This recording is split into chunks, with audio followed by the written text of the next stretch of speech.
اللہ اللہ اللہ اللہ اللہ اللہ کریم اما بعد اعوذ باللہ من الشیطان الرجیم بسم اللہ الرحمن الرحیم فلما فصل طالوت بالجنود قال ان اللہ مبتلیکم بنہر فمن شرب منه فليس مني ومن لم يطعمه فإنه مني إلا من اغترف غرفة بيده فشربوا منه إلا قليلا منهم فلما جاوزه هو والذين آمنوا معه قالوا لا طاقة لنا اليوم بجالوت وجنوده قال الذين يظنون أنهم ملاقو الله كم من فئة قليلة غلبت فئة كثيرة بإذن الله والله مع الصابرين۔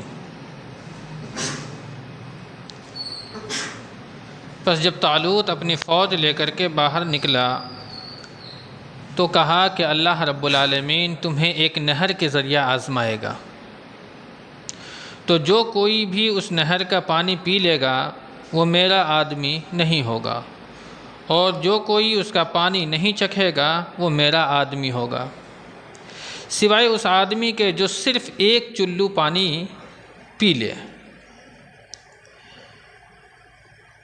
یہاں بتلایا یہ جا رہا ہے کہ جب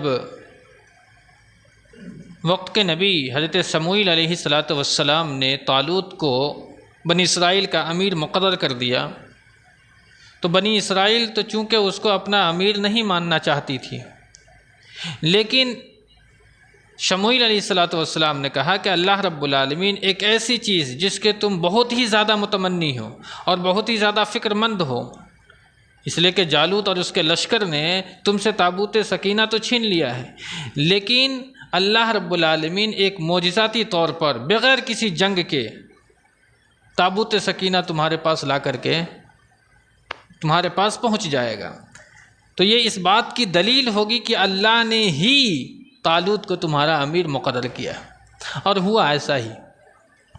جب تمام لوگوں کو اس بات کا یقین ہو گیا، اس کے بعد یہاں یہ حکم آ رہا ہے کہ فلما فصل طالوت بالجنود، کہ جہاں خیمہ لگا ہوا تھا وہاں سے طالوت اپنے لشکر کو لے کر کے نکلا۔ لشکر کو نکلنے کے بعد آپ نے ایک انسٹرکشن دیا کہ جو راستہ پہ ہم چل رہے ہیں اس راستہ پر جاتے جاتے اللہ رب العالمین درمیان سفر تمہیں آزمائے گا، اور کس طریقے سے آزمائے گا؟ ایک نہر کے ذریعے سے۔ یہ نہر اردن اور فلسطین کے درمیان وہ نہر پائی جاتی ہے، اور اللہ رب العالمین اس نہر کے ذریعے سے تمہارے صبر کا امتحان لے گا کہ تم کتنے پختہ ہو اور کتنے عزم مصمم رکھنے والے ہو، یعنی آزمائش تمہاری ہوگی۔ آزمائش کس بنیاد پر ہوگی کہ تم چونکہ سفر کرو گے تو ظاہر سی بات ہے دوران سفر انسان کو جو ہے پیاس کی شدت ضرور محسوس ہوگی، تو شدت پیاس کے باوجود بھی تم اس نہر کا پانی نہیں پیو گے۔ اگر تم میں سے اگر کسی نے بھی اس نہر کا پانی پی لیا تو گویا کہ وہ میرے لشکر سے نکل جائے گا۔ ہاں، اگر بہت ہی زیادہ پیاس کی شدت محسوس ہوگی تو ایک چلو بھر پانی آپ پی سکتے ہیں تاکہ آپ اپنے حلق کو تر کر سکو۔ یہ آزمائش ہے۔ دراصل ایسی آزمائش جنگ بدر کے موقع پر اللہ کے رسول صلی اللہ علیہ وسلم نے بھی لی تھی۔ ہم میں سے بہت سارے لوگوں کو ہم سمجھتے ہیں کہ نہیں ہی معلوم ہوگا کہ جنگ بدر باضابطہ ایسی جنگ نہیں ہوئی ہے کہ باضابطہ ارادتاً جنگ بدر وقوع ہوا ہو، ارادتاً جنگ بدر نہیں ہوا ہے۔ ہم جانتے ہیں کہ جنگ بدر سے قبل 8 مہمات پیش آئی ہے، جس میں سے چار جو ہیں وہ غزوہ ہیں اور 4 یہ سریہ ہے۔ غزوہ اسے کہتے ہیں جس میں اللہ کے رسول صلی اللہ علیہ وسلم نے شرکت کی، اور سریہ اسے کہتے ہیں جس میں اللہ کے نبی صلی اللہ علیہ وسلم نے شرکت نہیں کی۔ تو 4 غزوات ایسے ہوئے ہیں، اور انہی میں سے ایک غزوہ یہ بھی ہے کہ جب اللہ کے رسول صلی اللہ علیہ وسلم اپنے ساتھیوں کو لے کر کے اس نیت سے نکلے تھے کہ ابو سفیان کی سرکردگی میں قافلہ مکہ سے شام کی طرف روانہ ہو چکا ہے، ہمیں اس قافلہ کو پکڑنا ہے، اس کے راستے کو روکنا ہے۔ اب صحابہ کرام وہاں سے نکل گئے، ان میں مہاجرین بھی تھے اور انصار بھی تھے، لیکن جب اللہ کے رسول وہاں پہنچے تو قافلہ نکل چکا تھا۔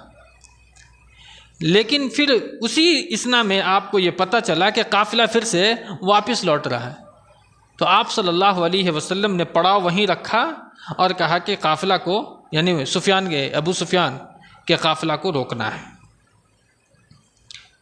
لیکن اسی خیمہ میں اللہ کی طرف سے وحی آپ صلی اللہ علیہ وسلم کو آ گئی کہ ایک لشکر تو وہ ہے جو ابو سفیان کے سرکردگی میں شام سے آ رہا ہے، تم اس قافلہ کو روکنے کے لیے نکلے، اس کے راستے کو روکنے کے لیے نکلے ہو، لیکن ایک قافلہ جنوب سے نکل چکا ہے ابو جہل کے سرکردگی میں، جو کہ 1000 پر مشتمل ہے، اور پورے لاؤ لشکر کے ساتھ پورے ہتھیار سے لیس ہو کر کے وہ 1000 کا لشکر نکل چکا ہے۔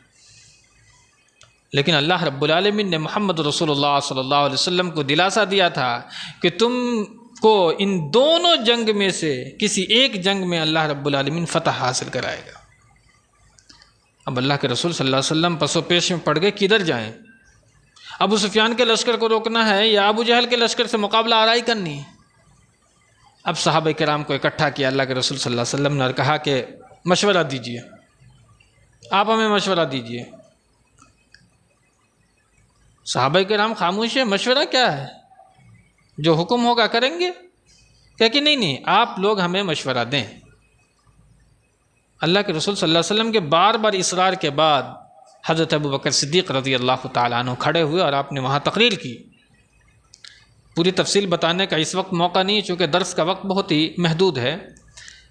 حضرت ابو بکر صدیق نے بھی تقریر کی کہ آپ کا جو حکم ہوگا ہم عمل کرنے کے لیے تیار ہیں۔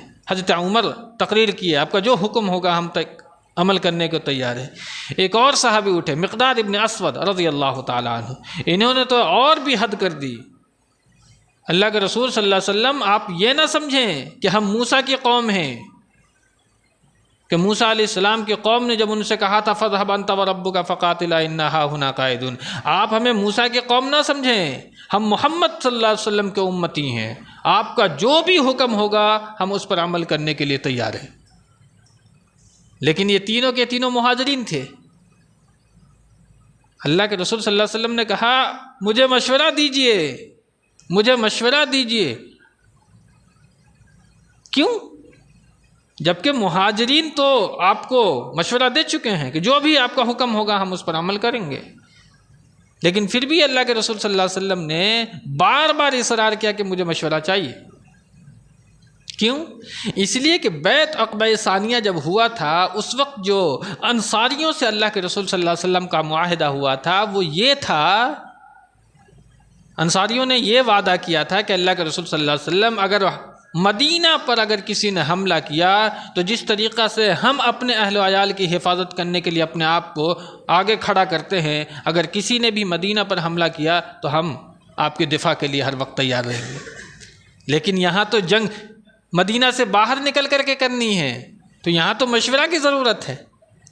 اب بار بار جب اللہ کے رسول نے کہا مجھے مشورہ دو، مجھے مشورہ دو، تو ایک صحابی اٹھتے ہیں کہ جن کا نام حضرت سعد ابن عبادہ رضی اللہ تعالیٰ عنہ خزرج سے ہیں، کھڑے ہوتے ہیں اور کہتے ہیں اللہ کے رسول صلی اللہ علیہ وسلم ہم سمجھ رہے ہیں آپ کا کیا کہنا ہے، آپ کیا جاننا چاہتے ہیں، ہم آپ کی بات کو سمجھ رہے ہیں، آپ یہی چاہتے ہیں کہ انصاری کیا مشورہ دے رہا ہے۔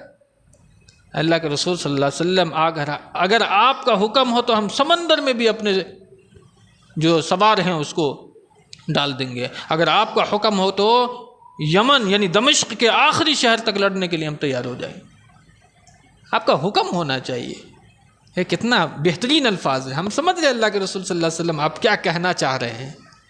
بہرحال انصاری اور مہاجرین کے مشورہ پر اللہ کے رسول صلی اللہ علیہ وسلم نے جنگ بدر کے لیے اپنے قدم کو آگے بڑھایا۔ سمجھ لیجئے کہ کوئی بھی جنگ ایسے نہیں جیتی جاتی جب تک کہ اللہ کی نصرت اور حمایت حاصل نہ ہو۔ اگر ارادتاً جنگ بدر ہوا ہوتا تو صحابہ کرام کچھ نہ کچھ ہتھیار تو لیے ہوتے، یہاں تو صرف قافلہ کو روکنا تھا، اس لیے ایسے ہی چلے آئے۔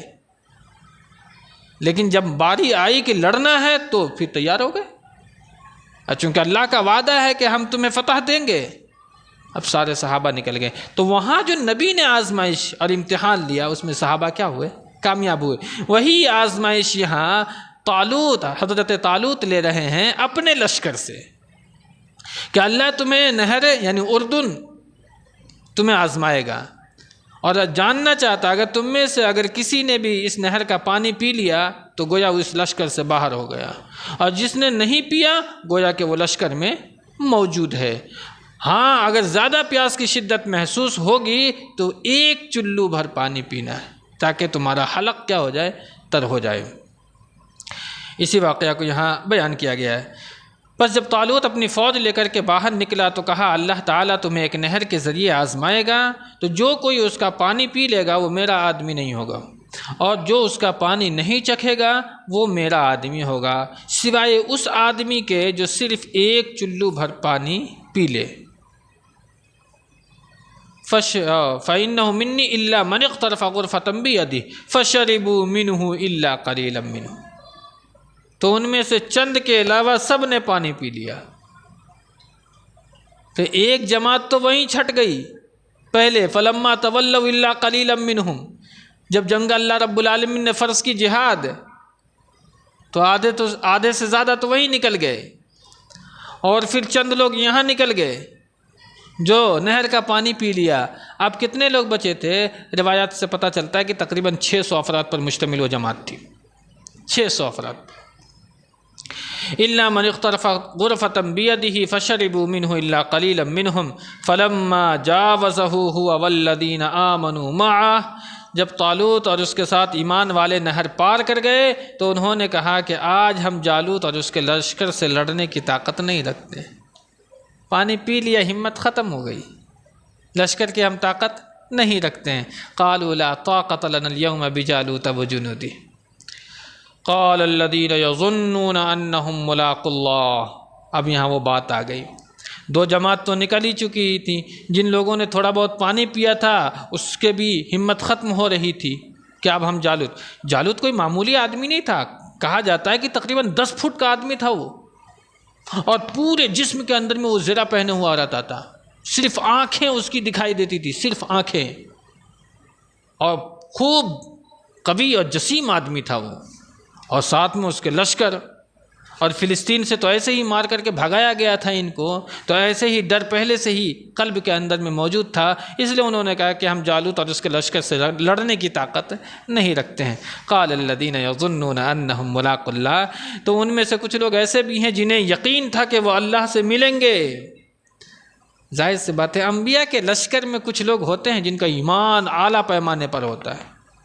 موسیٰ علیہ الصلوۃ والسلام کی بھی قوم میں 2 آدمی تھے، قالب ابن یفنہ اور یوشع ابن نون، جنہوں نے قوم کو سمجھایا تھا لڑو اللہ تمہارے ساتھ ہے، لیکن قوم نے کوڑا جواب دیا تھا فاذهب انت وربک فقاتلا. نبی کے ساتھ بھی ابو بکر عمر رضی اللہ تعالی عنہما، ان کے ساتھ بھی کچھ ایمان والے موجود تھے جن کا یقین تھا، گمان تھا کہ ہم اللہ رب العالمین سے ایک نہ ایک دن ضرور ملیں گے، موت سے راہ فرار نہیں ہے، تو کیوں نہ ہم اللہ کی دین کی سربلندی کے لیے لڑتے لڑتے مر جائیں.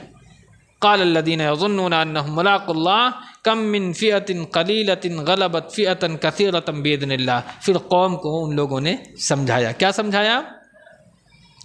انہوں نے کہا کہ کتنی ہی چھوٹی جماعتیں بڑی جماعتوں پر اللہ کے حکم سے غالب آ جاتی ہے. کم من فئة قليلة غلبت فئة كثيرة باذن الله واللہ مع الصابرین. اور اللہ رب العالمین صبر کرنے والوں کا ساتھ دیتا ہے. اور اللہ تعالیٰ سے دعا رب العالمین ہمیں آپ کو نیک عمل کی توفیق دے. آمین. وآخر دعوانا الحمدللہ.